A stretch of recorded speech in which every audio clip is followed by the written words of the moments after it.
Quatrième partie, la force de l'atome. Dans le noyau de l'atome se cache une très grande force. Cette force est si grande qu'avec la découverte de cette énergie, désormais, les êtres humains arrivent à faire des canaux géants qui unissent les océans, à ouvrir des passages dans les montagnes, à produire des climats artificiels. Cette force, qui est également utilisée dans le domaine de l'énergie nucléaire et de la médecine, a certes une importance vitale de nos jours. Le nom de cette immense force cachée dans le noyau de l'atome est la force nucléaire forte. L'opération technique, dénommée fission nucléaire, fait surgir cette force, et lors de cette réaction, de l'énergie se dégage en très grande quantité. La réaction qu'on appelle fission est le fractionnement d'un noyau de l'atome, lequel est maintenu ensemble par la force nucléaire forte, qui est la force la plus forte dans l'univers. Dans les réactions de fission, la matière principale qui est utilisée est l'uranium. Dans les expériences de fission, les scientifiques ont envoyé un neutron avec une grande vitesse sur le noyau d'uranium et ils ont découvert que le noyau commençait à se diviser en morceaux tout en diffusant une certaine quantité d'énergie. Et sous l'effet de l'énergie qui apparaît, le noyau d'uranium commence à éjecter avec une grande vitesse les morceaux qui l'abritent et par ce moyen, il fait commencer une réaction en chaîne.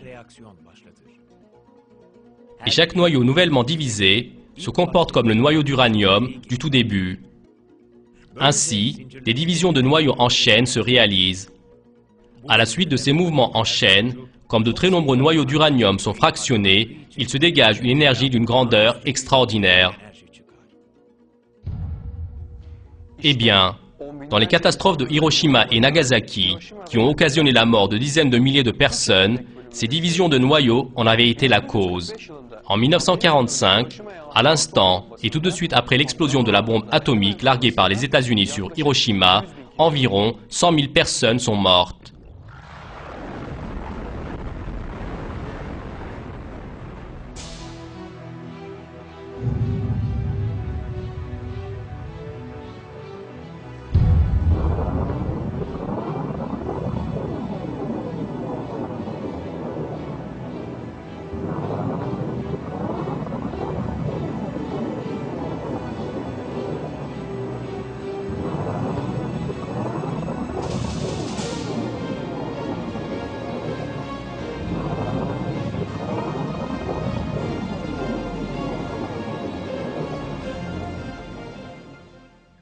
Et à cause de l'autre bombe atomique larguée par les États-Unis sur Nagasaki, au moment de l'explosion, environ 40 000 personnes ont perdu la vie.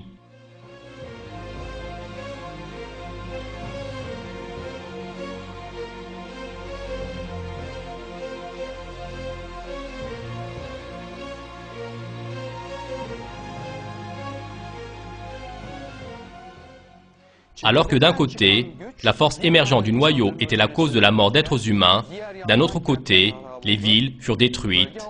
En raison de la radiation, chez les gens de la région sont apparues des dégradations génétiques et physiologiques ne pouvant être corrigées sur plusieurs générations.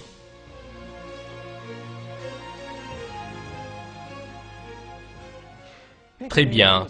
Alors que notre Terre, toute l'atmosphère, nous y compris, que toute chose animée ou inanimée est composée d'atomes, comment se fait-il que cette force formidable cachée dans l'atome n'apparaisse pas par les voies naturelles? Car l'équilibre parfait dans la création de l'atome maintient cette force sous contrôle.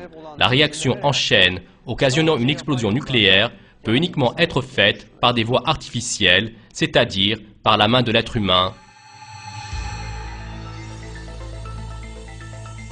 Conclusion.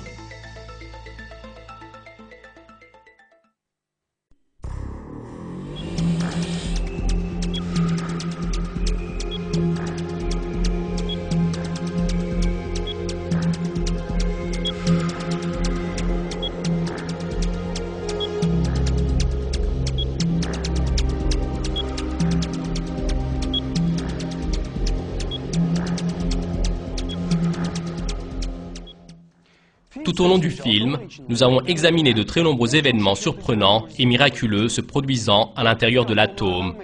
On a vu qu'avec un corps consistant d'atomes, nous respirons les atomes dans l'air, mangeons les atomes dans les nourritures et buvons les atomes de l'eau. Quant à ce que nous voyons, ce n'est rien d'autre que la collision des photons avec les électrons des atomes de nos yeux. Très bien. Et ce que nous ressentons en touchant. Ceci est dû à la répulsion des atomes dans les objets par les atomes de notre peau. Quant à la structure de l'atome, elle possède un équilibre et un design extrêmement complexes.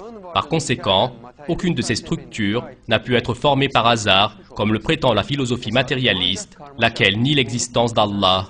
Le hasard, s'il existait, engendrerait uniquement des confusions, des dégradations, des irrégularités et des erreurs.